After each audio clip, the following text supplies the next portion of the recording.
What can be done to increase thyroid function?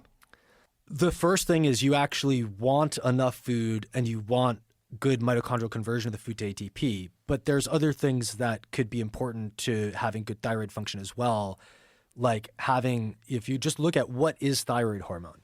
So thyroid hormone is made from the amino acid tyrosine, which you get from the protein in the food that you eat, and then you add iodine to it. So if you don't have enough protein, you're not going to have good thyroid function. If you don't have enough iodine, you're not going to have good thyroid function. So those are the step one basics of the 101 of the nutrition that I need to have good thyroid hormone. And is iodine from supplementation or from food? You can supplement with it, but I always believe in food first. And what's rich in iodine? There are many things that can be rich in iodine, but it's highly dependent on the soil. So a potato, for example, from one part of the United States could be 100 times richer than a potato from another part of the country.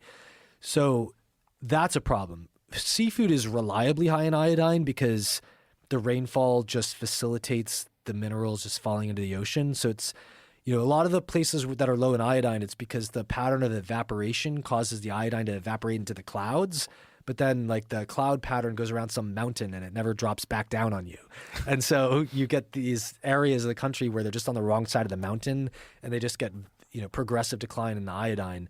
So I do think that it's good for people to eat just some seafood because like if you eat 1 or 2 pieces of fish per week, for example, or you eat a little bit of seaweed every day, that's going to cover your bases. Whereas like if your food comes from one area, you might be able to get enough iodine just eating whatever you want. And in another area, you won't. I personally add in a 1/4 teaspoon of kelp powder to my food prepped meals per day. And so it's always in there.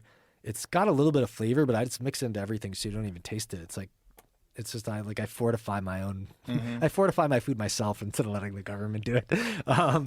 But, so that's one way to do that.